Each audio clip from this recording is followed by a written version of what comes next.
You're watching the Florida Channel, a public service of the Florida Legislature, WFSU-TV, and Florida State University.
Florida Supreme Court is now in session. All who have cause to plead, draw near, give attention, and you shall be heard. God save these United States, great state of Florida, and this honorable court.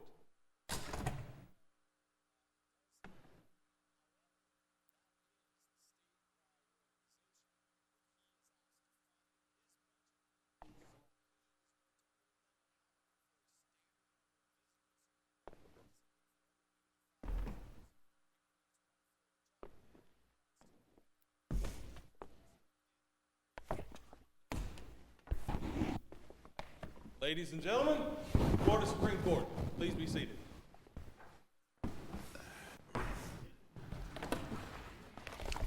Good morning and welcome to the Florida Supreme Court. Before moving to the case on our docket this morning, I want to welcome the educators from around Florida who are here at the Florida Supreme Court this week participating in the Justice Teaching Institute. We're very pleased that you're here at the Supreme Court. You've been here this week and that you can be present for this oral argument this morning.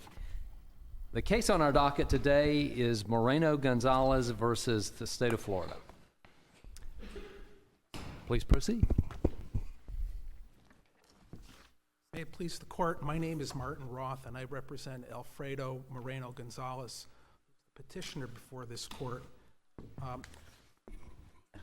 As I see the case before the court, my understanding is that the primary legal issue before the court is whether Florida's exclusionary rule should apply to a violation of Florida Statute 933-06, where the affiant in support of a search warrant has failed to sign her name on the affidavit. So you agree that she filled out the affidavit and that she swore to what was in the affidavit in front of the judicial officer? That's what the record reflects. I mean, so the facts are that, do we know why she didn't sign her name? I mean, if you look at the search warrant, sort of like how did you not sign, the affidavit? How did you not sign it? Her testimony was that she forgot. There was the actual initials that she initialed each page, correct? And the judge initialed it also? Yes, Your Honor. And was this done contemporaneously? I mean, she was signing at the same, initialing at the same time the judge was initialing, or not? That's how I understand it, Your Honor, that the first thing that was done is that the judge and the affiant initialed each page. So why isn't it enough that the judge, the affiant, she swore before the judge, why isn't that enough for us to say, there was substantial compliance with 933.06, and so why isn't that enough? Well, Your Honor, I think both sides in this case have very carefully read the court's recent Kathy Jo Cable decision. And in that decision, as I recall, the court indicated that with regard to arrest warrants, that was an arrest warrant case, that the courts have recognized in Florida that substantial compliance is sufficient. But the courts in Florida have always held that with search warrants of a person's home, statutes and rules authorizing searches and seizures of homes must be strictly construed. And I've cited a string of cases in my brief at page 15 that all stand for that principle. But are there any other statutes that maybe would give guidance under Florida law with regard to the verification of affidavits? That you may have, we certainly can understand something in writing because that's what it is, but do we have any other statutes we should be looking to or talking about with regard to signing, non-signing, swearing, those kinds of things? What I looked at, Your Honor, was I looked at Title 18, Section 3100 through 3103 of the United States Code, and Federal Rule of Criminal Procedure, Rule 41. And in the federal system, they've set out a procedure by which an affiant can apply for a search warrant to a United States magistrate. Well, but the U.S. Constitution doesn't require per se an affidavit, as does Florida law. That's correct, Your Honor. So, I mean, it's a different concept. This is oath or affirmation, so, I mean, that could be a number of things. I agree with Your Honor. It is a different concept. I guess the point that I'm trying to make is that I'm not aware that the Florida legislature could not enact a statute that would obviate the problem presented in this case. But with regard to this case, there's a very clear statutory requirement in 933.06, and that requires that before any warrant is issued for search of a home, the warrant must be sworn to and subscribed. And in this case... So what do you think is the purpose of that requirement? Well, I think that the common law has always recognized a great sanctity with regard to a person's home. And I think that basically codifies the common law in order to protect a person from having their home searched without somebody actually putting their name on a piece of paper. In other jurisdictions, a magistrate can issue a search warrant by taking sworn testimony and recording it. There are various ways that can be done. Don't you think that's, to some extent, elevating form over substance here? I mean, the officer came before the court, before a judicial officer, and swore that these allegations in the affidavit were in fact true. Would the officer be subject to perjury if it was later found that these allegations were not true? By swearing before the judge, would the officer be subject to perjury? If the judge who received the information had recollection of the event and could testify as to exactly what it is that occurred, then possibly the officer might be subject to perjury. Wouldn't the initials on the bottom of each page sort of confirm that the person is swearing that what is in these documents are true, in spite of the not signing it? Your Honor, that's not my view. My view is that what it signifies is that both the officer who would be the affiant and the judge were looking at the same document. Well, let me ask you a question. I think by focusing on the statute, you agree that the Fourth Amendment to the Florida Constitution was not violated by what happened here. Is that correct? Judge, for purposes of this proceeding, I would like to concede that. I know that the trial judge was very specific in his order granting the motion to suppress, and he specifically said that he was grounding his decision strictly on a violation of 93306, and he was declining to reach any of the other issues. But what I'm saying is the Fourth Amendment in the Florida Constitution, it's very interesting that it was the 1968 Constitution that put in the word affidavit instead of oath or affirmation, which is what is in the United States Constitution. So obviously there had to be some reason for changing, so this affidavit becomes a critical part of the Fourth Amendment.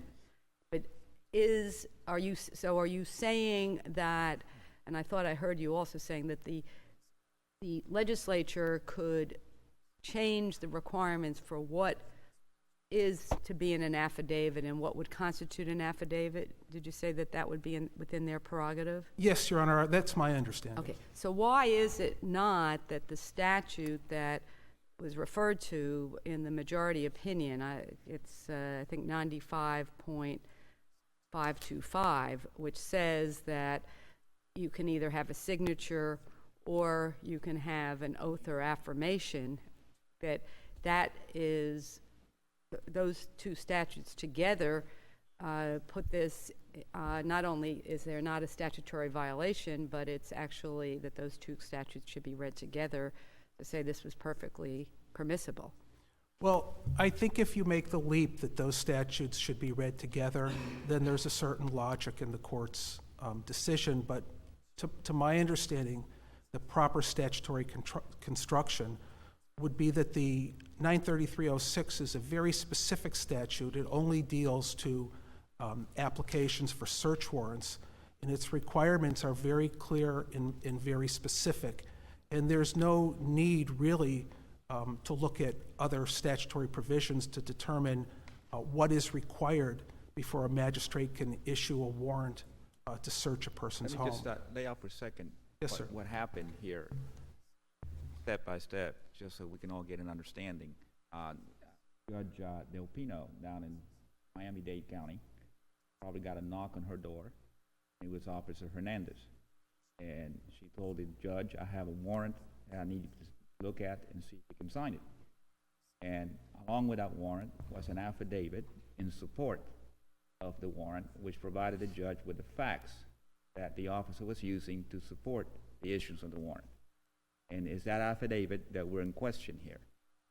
The judge read the affidavit and had the officer initial each page of that affidavit, and the judge initialed it along with the officer.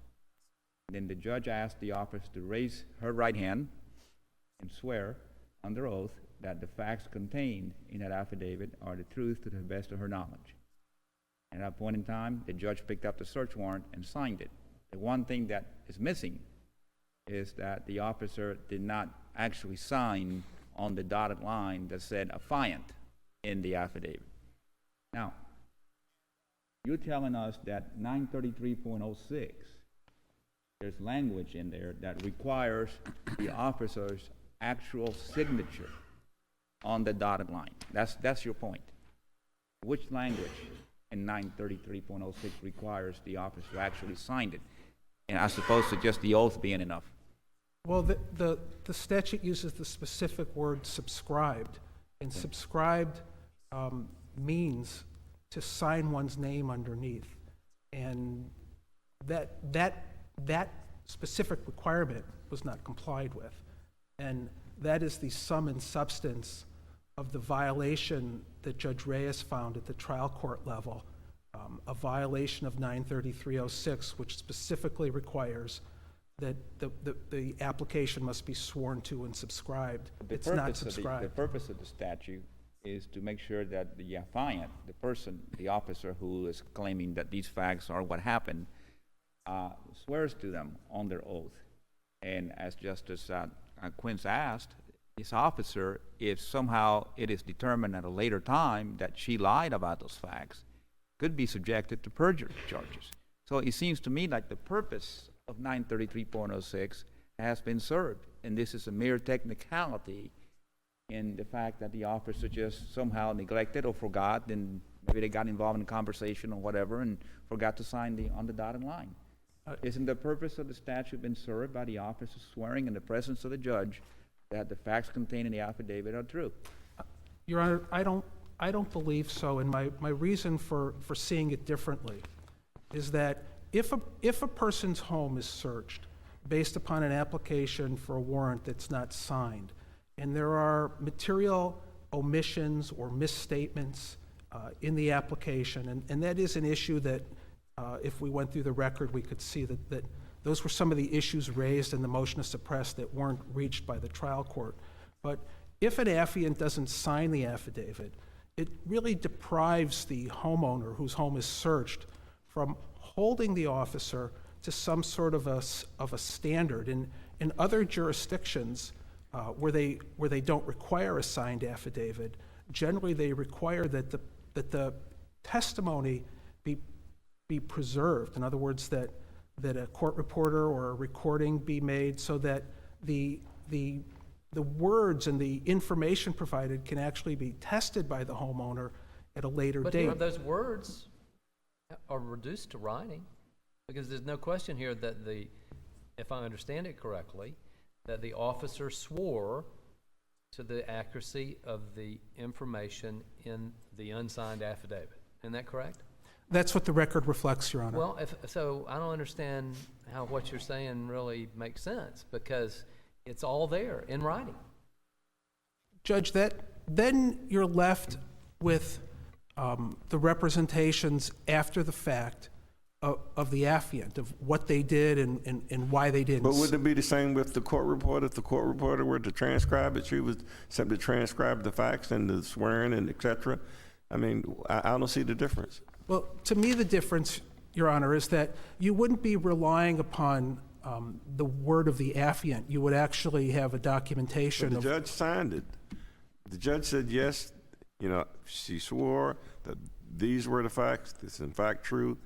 And I heard it, and I signed it, the initial each page, so that nobody could substitute pages. Theoretically, although there are no facts to support this in this particular case, but theoretically, it could leave open the possibility that some judges could pre-sign, affidavits. I think it leaves a gap that was. I do not understand that. How you I don't understand the assertion that this would somehow leave open that judges could pre-sign warrants. Well, it does bring I think it's very important that the courts have the absolute trust, confidence, and faith of the public. We all love and honor the institution of these courts, and if judges sign affidavits that have never been subscribed to by the witnesses, I think that's a real problem, and I think the statute directs itself. It is a paperwork error. Now, if we're talking about substance versus form, isn't the substance here that the facts on which the issuance of the warrant was based were facts that were given under oath? And the form here is that you're pointing to a problem with was the failure of the author to subscribe the written statement. But it clearly is a matter of form as opposed to substance, because the substance of the matter is the oath, isn't it? And the oath was given here. In that respect, I agree with Your Honor. The substance that I see that is missing and is distinct from that is the documentation is required by the statute that these are the facts upon which... You are now down to 4 minutes. I just wanted to tell you remaining of your total time. Thank you, Judge. Then, with the court's permission, I'd like to reserve that for rebuttal. Thank you, sir.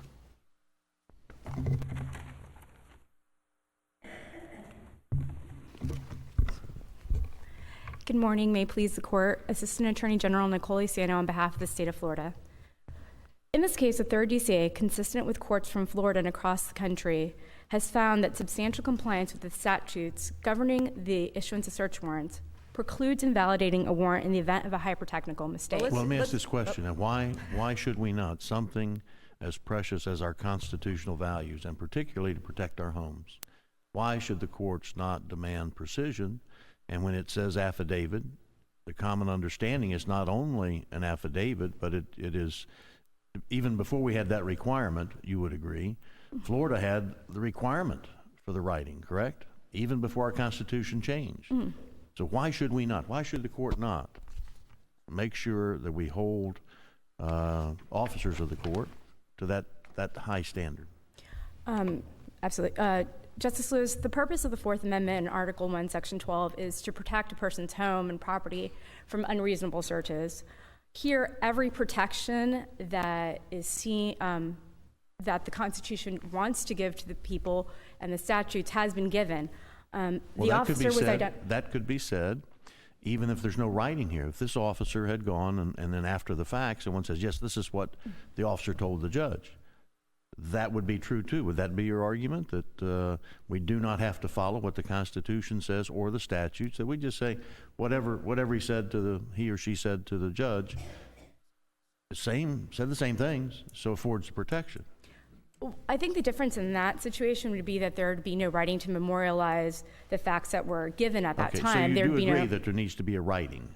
Yes. That's what you're saying. I mean, it's clear that that Florida's Constitution under Article 1, Section 12 says no warrant shall be issued against probable cause supported by an affidavit. And I believe that here we did have an affidavit. Okay. If we look at 92.525, affidavits can be supported by oaths, which is what happened here. She appeared in front of the judge. She gave her oath.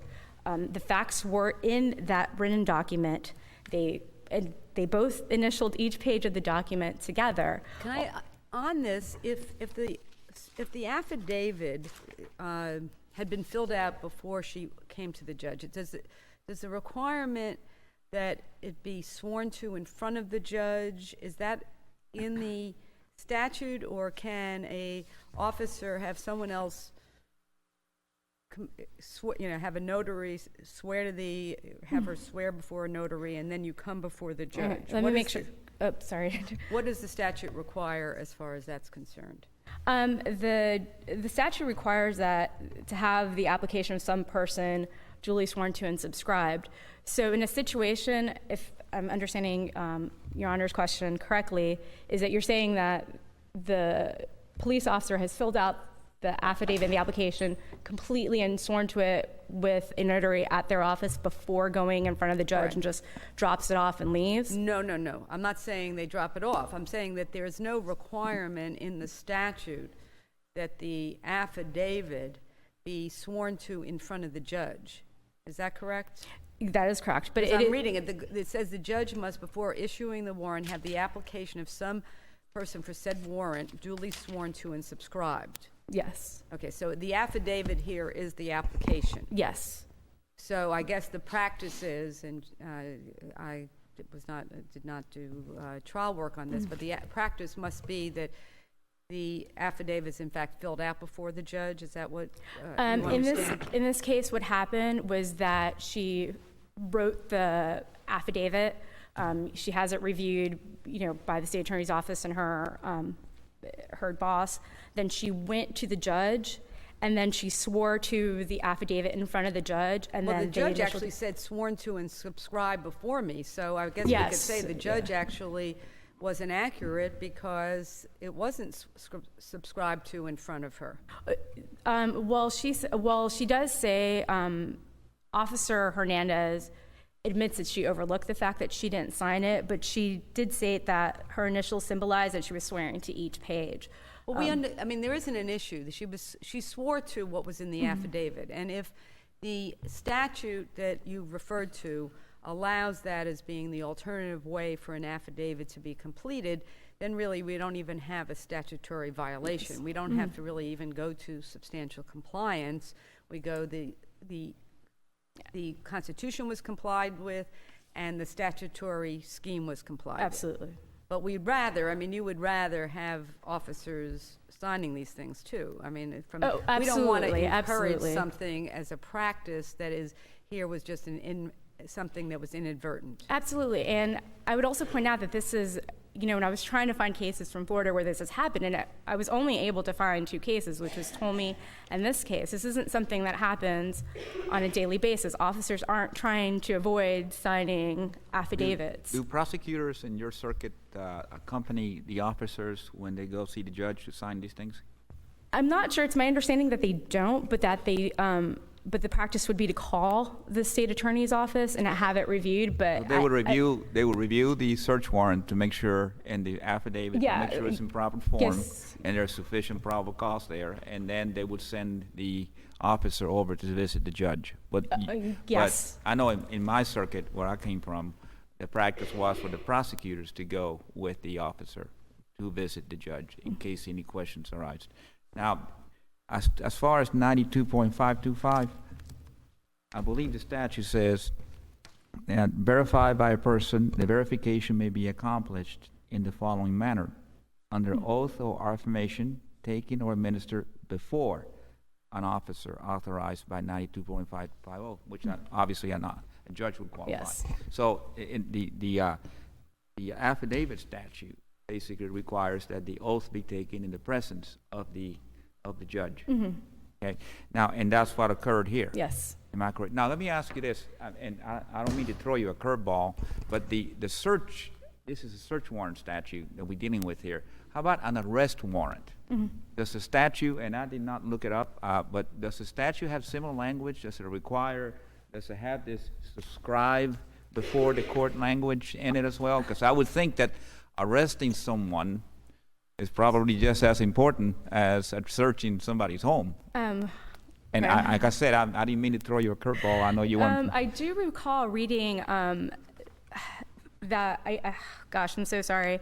I know that the substantial compliance theory has been read into arrest warrants as well. I mean, I believe it was McNamara from the 4th District where a similar situation happened. I might be citing the wrong case, so I wouldn't want to misrepresent anything to this court.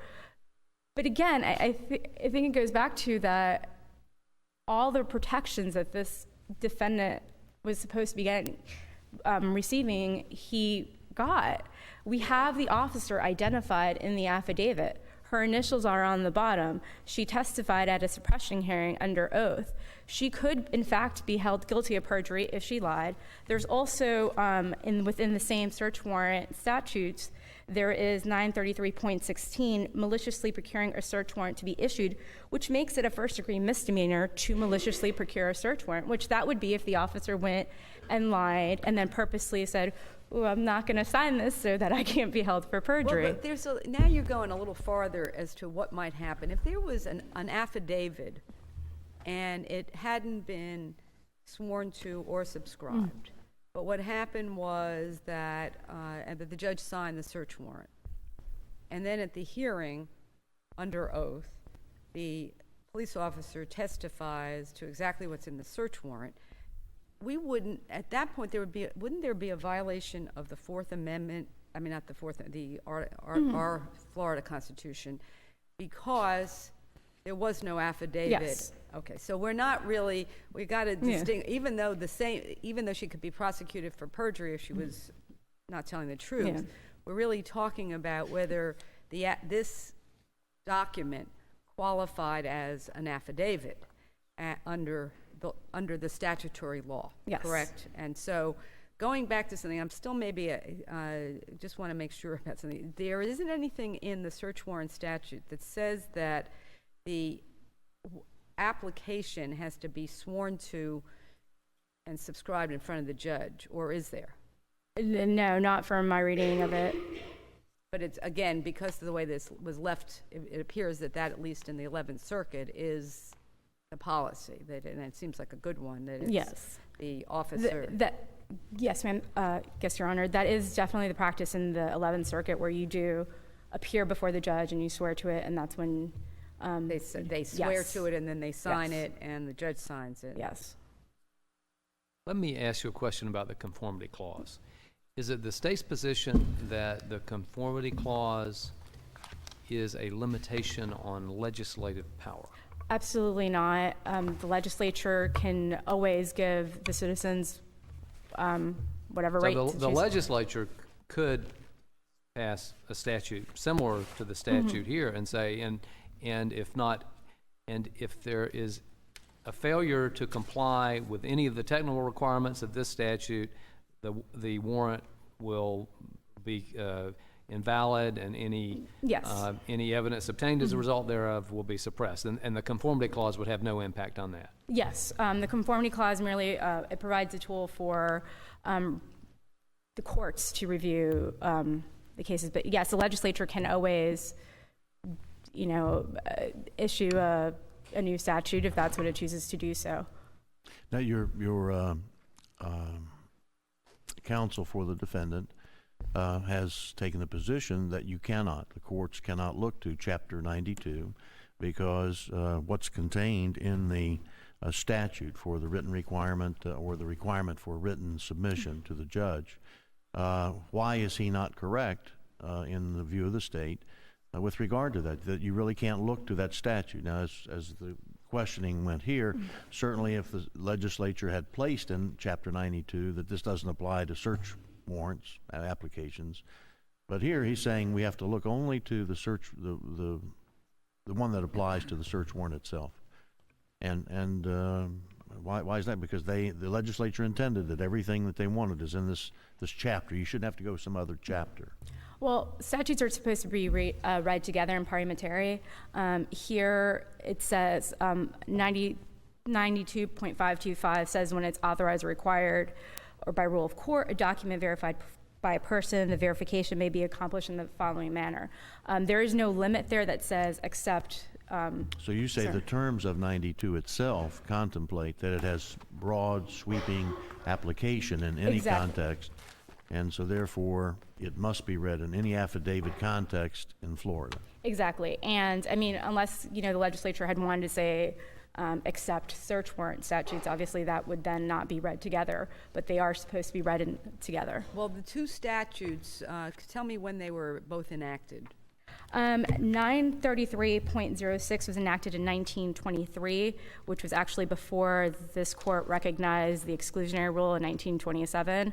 92.525, I don't have the date it was enacted with me. But it's more recent? I'm sorry. I would assume so. I assume so, I mean, but normally, though, what about the principle of statutory construction that the specific trumps the general? Again, I believe here that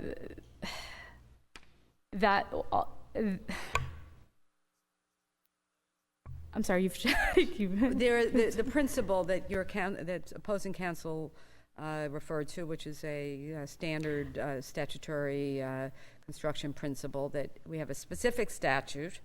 The other statute is really just there for where it's not otherwise covered, that the specific trumps the general. Again, I don't believe that the one statute is so specific that you cannot read them together. What 933.06, it says the application for some person for said warrant duly sworn and subscribed. The 92.525 provides us with the mechanism of saying, well, how are these things going to be proven? Can they be? But isn't subscribing? And doesn't that mean you got to find that whole name out down there? And isn't that what is lacking here? The full name was lacking here, but the purpose. But isn't that what subscribing means? It's signing your full name, or some approximation thereof, as opposed to initials. I mean, you wouldn't say. I mean, it just doesn't. We wouldn't understand that if someone's initials a document, that they have subscribed it in the sense that it is used here. Would we? I believe that in this situation, that the facts presented before this court, that yes, that would be enough to be considered subscribed, because the initials are identifying the person who made the affidavit. Also, she testified at the hearing that she was swearing into that affidavit. But isn't it more or less the subscribed means signed? And we don't think initialing something is synonymous with signing it, do we? I mean, is that the ordinary understanding of the way that works? Typically, a subscribing would be the full name, but a signature can be a person's mark as well. So I think that Well, would... there's no suggestion here that the officer was incapable of No, Your Honor. writing a signature and had to leave a mark. Yeah, no, Your Honor. There's not that suggestion. I don't. The third district reversed the trial judge's granting of the motion to suppress, correct? So this has to go back to the trial court. And so my question to you is, does the trial court get to do anything more than say, I'm going to deny your motion to suppress, or does the trial court get to look at some other issues that were raised? As I understand it, they also raised the issue of that there really have been a prior search before the search warrant. Mm-hmm. And so are those issues still alive in the trial court? I believe the third district's opinion in this case did find that there was appropriate probable cause, and there was no other problems with the warrant. Well, the trial judge, though, did not touch upon those. No. And specifically, did he not? Say, I mean, I'm Yes. sticking right to the statutory violation. Yes, the trial judge said that he was basing this only on the fact that... Did not rule on the other aspects. Yes. I mean, there are substantial variation between her testimony and another officer's testimony about some of the facts in this case. Yes, there are, but again, in its opinion, the third district did say that there was, it was supported by probable cause. Well, But they discussed the first, as I understand it, they're saying that the officer took some actions that constituted a search even before the information that was given in support of this search warrant. So was that issue addressed by the third district? No, that issue was not specifically addressed by the third district.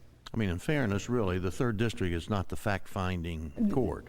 No, they're not. And the fact-finding was sort of terminated once the judge made the decision that as a matter of law, this does not satisfy Florida requirements. Exactly. Fair statement. Thank you. I appreciate your candor. Yeah. And again, this is an ongoing case, so I mean, he could always re-raise those issues below. I mean, I'd like to just go back to this statute, because I now, the specific statute 933.06 says that the judge must, before issuing the warrant, have the application of the person for said warrant duly sworn to and subscribed. Mm-hmm. Two separate requirements. yes. Subscribed, and we've already said what subscribed means. I'm trying to see where in 95.525, if a specific statute says subscribed, where is it that they say that subscribed, which is signing, can be done by oath or affirmation? Yeah, I just don't, I think would be reading as subscribed, even if you read these together. This requires a signature. So it's a specific statute. They're not excusing a signature under 95.525. They're just saying how there's other ways for you to have an affirmation. Correct? Your Honor, I believe here it says 92.525 says, under oath or affirmation taken before an officer authorized to administer oaths or by signing the written declaration. Yeah, but what I'm saying is the statute, though, says subscribing.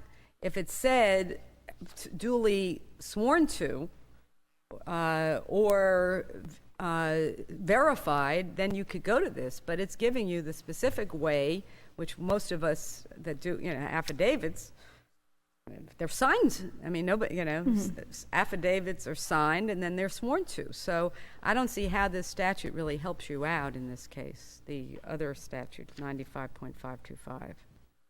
Again, I believe it, if you read it together, it does provide another means of supporting it. Of subscribing? See, I don't see it prescribes another means for subscribing.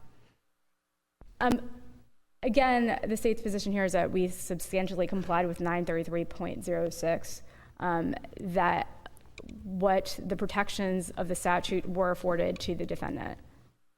So we would be writing out subscribing out of the 933.06.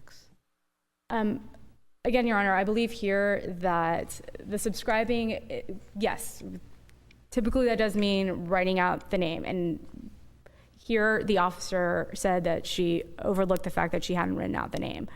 But because... One quick last question, because your time is up. Yeah.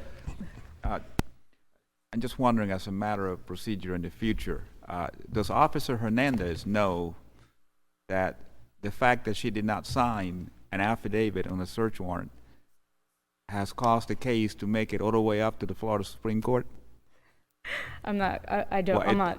Well, I'm not it seems like this is the kind of thing that'd be perfect for like training Yes, procedures I agree. for police officers. That case would likely not be litigated at the Supreme Court level, but for the fact that one little signature wasn't placed. We might on the want to dotted include line. that in judicial education as well. As well. Well, we don't want to mention that. No, we won't be mentioning these. We just, if we don't, obviously we know the officer it was just an error, not a, as you said, we accept that as being the case. If the court has any further questions, we ask that this court affirm the third district's decision and find that any variation from the technical requirements of the statute do not warrant suppression of the evidence seized pursuant to the warrant. Thank you for your time. Just very briefly, I think one of the things that we're most proud of in our society is that we have an independent judiciary, and at a point in time where law enforcement applies for a warrant to search any citizen's home, between the authority of law enforcement and the right of the citizen, we have a neutral and detached magistrate. In this case, what we have is we have an application for search warrant that in his own words it states that it's sworn to and subscribed, but it's not subscribed. But is it correct that the officer could have first had this sworn to and subscribed before another duly authorized? It didn't have to be sworn to and subscribed in front of the judge. Do you agree with that? I agree with that, Your Honor. In terms of the process, though, so it comes to the judge reads the affidavit, and does the judge have to then put the officer under oath if he or she didn't have the time to do it? I think Did if the judges look over, said, you've sworn to this, and I'm accepting that it was sworn to, and I'm going to issue the search warrant? I do believe, Your Honor, that if the application comes before the judge already sworn, I don't believe that the judge needs to re-swear in the affidavit. So doesn't it seem to me, if that's the case, this is giving more protection? I mean, obviously we'd like the signature, but that the officer actually asked in front of the judge, swear that everything that you have told me in this affidavit is the truth, so help you God. And as Justice Labarga described in this colorful language, that's a pretty powerful that officer now, the police officer, is now telling this judge, I swear to you, I swear under oath.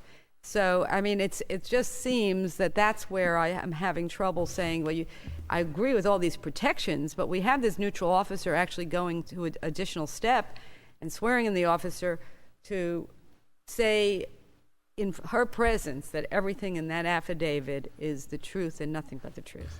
Your Honor, it's not a casual moment in terms of the way process is issued under our traditions. That moment when a law enforcement officer seeks to search a citizen's home and he goes before a neutral and detached magistrate, the requirements of the statute in requiring that a certain formality be observed, that an oath be administered, that a person actually subscribe the application. But you just admitted it could have happened in the state attorney's office. Could have signed it, sworn to it there, and then come before the judge. And then the requirements of the statute would have been fulfilled, Your Honor. Is yes. it important to our consideration that the constitutional provision that we're looking to for the protection uses the word affidavit? It's only when we go to chapter the 933 that there's no subscription. Are we talking about a constitutional violation, or are we talking about a statutory violation in this case? And what, if any, is the significance of that?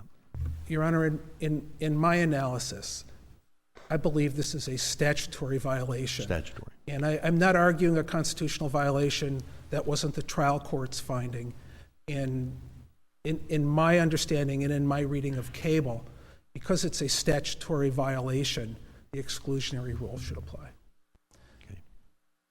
So respectfully, I would ask the court to reverse the decision of the Third District Court of Appeal, to send, to basically affirm or reinstate the trial court's decision, suppressing the evidence on the basis that the application for search warrant was not subscribed in violation of 93306. And I would ask the court to uphold the sanctity of this moment where law enforcement applies to a Article III neutral and detached magistrate, that the statute requires a certain formality, that formality is significant, that it protects a very significant constitutional and statutory right that the citizens of this country have, that it's expected that law enforcement and the judiciary treat this as an extremely crucial and important moment in time, and not be so casual as to allow a violation of this statute. Thank you.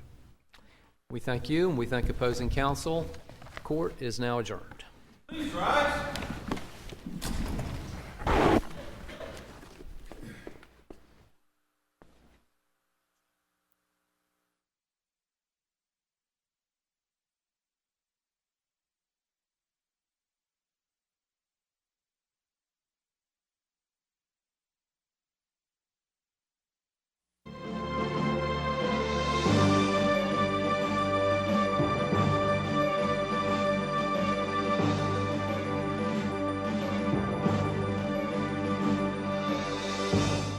You're watching the Florida Channel, a public service of the Florida Legislature, WFSU-TV, and Florida State University.